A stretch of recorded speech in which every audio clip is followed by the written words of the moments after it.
മകളെയും അമ്മയെയും ഇടിച്ചു വീഴ്ത്തിയ കാർ കണ്ടെത്തിയതിൽ സന്തോഷമെന്ന് ഗുരുതര പരിക്കേറ്റ് കോമയിലായ ദൃഷാനയുടെ അമ്മ സ്മിത പറയുന്നു.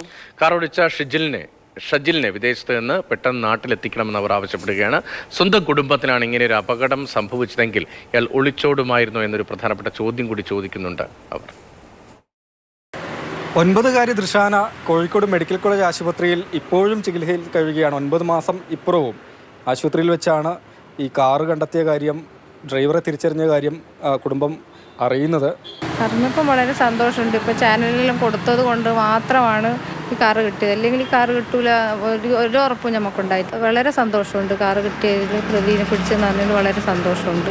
വാഹനം ഓടിച്ചതൊരു പുറമേരി സ്വദേശി ഷജിയിലാണ്, യുഎഇയിലാണുള്ളത്. എന്നാലും യുഎഇയിൽ കിടന്ന് ഇത്രയും അയാൾക്കൊരു കുടുംബം ഇല്ലേ, അയാൾക്കും മക്കളെല്ലാം ഇല്ലേ. അപ്പോൾ ഈ ഒരു മോളെ അവസ്ഥ അയാൾ കണ്ടിട്ട് അയാളിങ്ങനെ ഒരു നാട് വിട്ടു പോകാന്ന് വെച്ചാൽ ഒരു മനുഷ്യ പറ്റുള്ള ആളാണെങ്കിൽ ഒരിക്കലും അങ്ങനെ ചെയ്യൂല. അതാണ് ഇത്രയും എൻ്റെ മോള് ഒരാളെ ജീവനും എടുത്ത് ഒരു ജീവശവം പോലെ ഒരു പകുതി ഇതാക്കിയിട്ടാന്ന് വെച്ചാൽ കളിച്ച് നടക്കുന്ന മോളായി കിടക്കുന്നത്. അയാൾക്ക് ഇങ്ങനത്തെ ഒരു ദുരിതം വന്നിട്ടുണ്ട്, അയാൾ ഇങ്ങനെ ഒളിച്ചോടുമായിരുന്നു. വണ്ടി ഒരു മതിലിടിച്ചു എന്ന് പറഞ്ഞിട്ട് അതിൻ്റെ ഇൻഷുറൻസ് ക്ലെയിം ചെയ്യാൻ വേണ്ടി പോയി, അങ്ങനെയാണ് കണ്ടെത്തിയെന്ന് പോലീസ് പറഞ്ഞു. അങ്ങനെയാന്ന് പറഞ്ഞതെന്ന് പറഞ്ഞു. നമ്മൾ തിങ്കളാഴ്ച ഡിസ്ചാർജ് ആയിട്ട് വീട്ടിലേക്ക് പോകണം. മോള് ഫുൾ ഓക്കെ ആണെന്നുള്ള ഇതിൽ തന്നെയാണ്. അപ്പോൾ ഡോക്ടർമാരെ പ്രതീക്ഷ തന്നിന് എന്ന് വെച്ചാൽ സമയം എടുക്കും.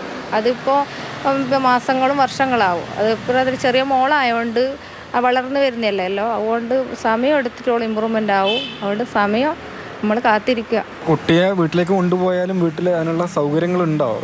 കിടപ്പ് തന്നെ ആയിരിക്കുമല്ലോ? കിടപ്പ് തന്നെയാണ്. അതിനിപ്പോൾ ഹെയർ ബെഡും എല്ലാം വേണം. അപ്പോൾ അതെല്ലാം ചെയ്തതിനുള്ള ഇനിയിപ്പോൾ പൈസ വേണ്ടേ. അപ്പോൾ അതെല്ലാം അതിൻ്റെ സജ്ജീകരണം. ഇപ്പോൾ നമ്മൾ അന്നേ കുറേ ദിവസം നമ്മൾ ഡിസ്ചാർജ് ആകാൻ വിചാരിക്കുന്നു. അങ്ങോട്ട് പറഞ്ഞത് എന്തായാലും വീട്ടിൽ പോയാൽ കുറച്ച് മാറ്റം വന്ന് നോക്കാമെന്ന്.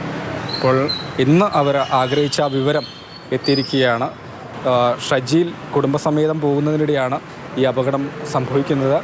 ദേശീയപാതയിലാണ് അപകടം ഉണ്ടായതെങ്കിലും നിർമ്മാണം നടക്കുന്നതിനാൽ CCTV ദൃശ്യങ്ങളൊന്നും ഇല്ലാത്തത് ആദ്യഘട്ടത്തിൽ ഏറെ പ്രതിസന്ധിയായിരുന്നു പോലീസിന്. പിന്നീട് ഏതായാലും 19,000-ഓളം വാഹനങ്ങളൊക്കെ പരിശോധിച്ചതിന് ശേഷമാണ് ഈ വാഹനം കുടുംബം ആഗ്രഹിച്ചതുപോലെ കണ്ടെത്തുവാൻ പോലീസിന് ഏതായാലും കഴിഞ്ഞിട്ടുള്ളത്. അപ്പം ദൃഷാന തിങ്കളാഴ്ച ഡിസ്ചാർജ് ആവുകയാണ്. ആരോഗ്യനിലയിൽ കാര്യമായ പുരോഗതി ഇല്ലെങ്കിലും വീട്ടിലേക്ക് കൊണ്ടുപോവുകയാണവർ. വ്യാസ് പി രാമനൊപ്പം രാഹുൽ KV, മാതൃഭൂമി ന്യൂസ്.